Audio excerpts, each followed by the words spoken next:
అదే RTV app వార్తల్ని క్షణాల్లో చదివే అవకాశం ఉంటుంది. ఒక న్యూస్ పేపర్, ఒక టెలివిజన్ ఛానల్ మీ చేతుల్లో ఎప్పుడూ ఉంటాయి.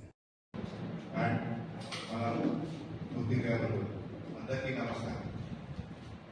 సో ఈరోజు ఈ కార్యక్రమంకి ముఖ్య ఉద్దేశం ఇది సరెండర్ కోసం ప్రయత్నం. నా భద్రాద్రి కొత్తగూడెం డిస్టిక్ మొత్తం 13 మందిలో యూజీ ఉన్నారు. ఆ 13 మందిలో 10 మంది మనం చెల్ల సబ్ డివిజన్ నుంచి. సో మీరు కూడా తెలుసు, ఇప్పుడు ఛత్తీస్గఢ్ పోలీస్ కూడా గవర్నమెంట్ కూడా చాలా అగ్రెసివ్ ఉన్నారు. గత 80 రోజుల్లో 44 మంది చనిపోయారు ఎక్స్చేంజ్ ఆఫ్ ఫైర్. సో ఆ కోసం మనం చెల్ల నుంచి ఎవరెవరు ఉన్నారు యూజీ కార్డర్, దాని తర్వాత ఛత్తీస్గఢ్ నుంచి ఎవరెవరు ఉన్నారు సరెండర్ కోసం ప్రయత్నం చేస్తారు, ఇష్టం ఉంది. అందరికీ ఒక అపీల్ చేస్తున్నాము. ఇది మనం చెల్ల పోలీస్ దగ్గర లోకల్ సిఐ గారు ఉన్నారు, అదర్వైజ్ ఏఎస్పీ గారు, నా ఆఫీస్కి రండి, ఓఎస్పీ ఆఫీస్కి రండి, ఎస్పీ సార్ ఆఫీస్కి రండి. మీకు ఎక్కడ ఇష్టం ఉంది అక్కడ మీ ఊరికి బయట నుంచి ఎవరెవరు వస్తున్నారు అందరికీ ఒకసారి మనం సైడ్ నుంచి అప్పించండి.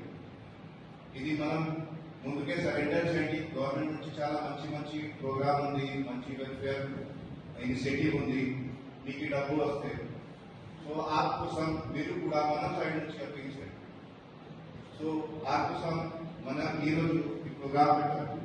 మన సైడ్ నుంచి ఈరోజు మొత్తం 4 మంది సరెండర్ చేస్తారు మనమే వాళ్ళు. సో అది ఏదో పెద్ద అచీవ్మెంట్ ఉంది. ఆ కోసం అందరికీ మనం ఎస్పీ సార్, ఎస్పీ సార్ రవీంద్రాణి గారు మనం చాలా బాగా ప్రయత్నం చేస్తారు. ఆకి అదే రిజల్ట్ ఉంది.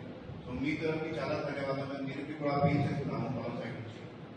ఎవరెవరు బయట నుంచి మీ ఊరికి వస్తారు అందరికీ ఇన్ఫర్మేషన్ ఇవ్వండి. లోకల్ సిఐకి, లోకల్ ఎస్ఐకి అందరికీ ఇన్ఫర్మేషన్ ఇవ్వండి. కాకపోతే అందరికీ అపీల్ చేయండి. గవర్నమెంట్ మీకోసం పని చేస్తారు, లోకల్ పోలీస్ మీకోసం పని చేస్తారు. లోకల్ పోలీస్ ముందుకే సరెండర్ చేయండి, మీకు మంచిగా లైఫ్ ఉంది. ఓకే.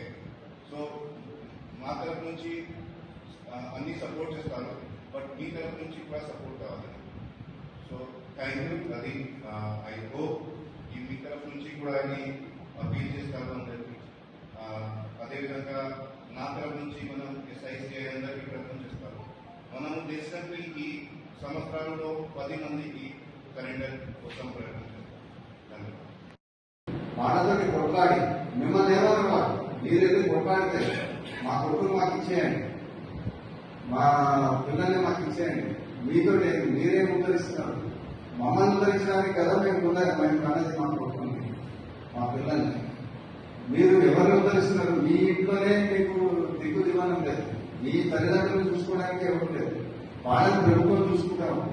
వాళ్ళకి మంచినీళ్ళు కానీ, లేకపోతే ఇంకేదైనా తలగడు నీళ్ళు కానీ, లేకపోతే ఇంకేదైనా వ్యవసాయం కానీ, లేకపోతే ఇంకేదైనా కానీ మీరు అదన్నీ వదిలిపెట్టి వచ్చి అడవిలోకి వచ్చి అనవసరంగా మా పిల్లల్ని తీసుకుపోయి ఎన్కౌంటర్ల పేరుతోటి పోలీసుల మీద దాడి చేసి సాగు కారణాలు కావాలి, అరెస్ట్ అయినప్పుడు జైలుకి పోయి అక్కడ జైల్లో బెయిల్ కోసం, వాటి కోసం, మీ కోసం కష్టపడాల్సి వస్తుందని చెప్పేసి మీరు పోయి కొట్లాడి మీ పిల్లల్ని తెచ్చుకోవాల్సిన బాధ్యత మీకే ఉంది. ఎందుకు మీకే ఉంది? మిమ్మల్ని మేము గుర్తు చేస్తున్నాం. సరెండర్ చేయించే బాధ్యత మాది కాదు. బాధ్యత ఎవరిది? ఎవరు తీసుకోవాలి? సో మీరు కూడా ఒకసారి ఆలోచించండి. ఇప్పుడు గలంలోకి చేరిన ఈ 10 మంది వాళ్ళు అక్కడ సుఖంగా ఉంటారు. అడవులలో తింటారో తింటలేరు, వాడు ఎంతకు ఎండుతాడో మానం గడుస్తాడు. అలా రాత్రి పడుకోవాలని కూడా భయంతో పడుకోవాలి. ఇవన్నీ కూడా అవసరం. సరే, వాడు ఒక సిద్ధాంతంతో పోయిన అనుకున్నాం. ఈ 10 మంది కూడా ఒక సిద్ధాంతంతో పోయిన అనుకుంటే నిజంగా ఈ నక్సలిజంలో సిద్ధాంతం అనేది ఇంకా బతుకుందా అనేది ఒకసారి ఆలోచించండి. ఇప్పుడు రీసెంట్ మనకు 1-2 నెలలకి కూడా అయిన ఎన్కౌంటర్ వల్ల ఇంతమంది పెద్ద కేటలు చనిపోతారు. చిన్న స్థాయి ఎవరైతే పనిచేస్తారో వాళ్ళే చనిపోతారు. ఎందుకు మరి? వాళ్ళ ప్రాణాలను కాపాడడానికి వీళ్ళు ఎందుకు బలి పశువులు?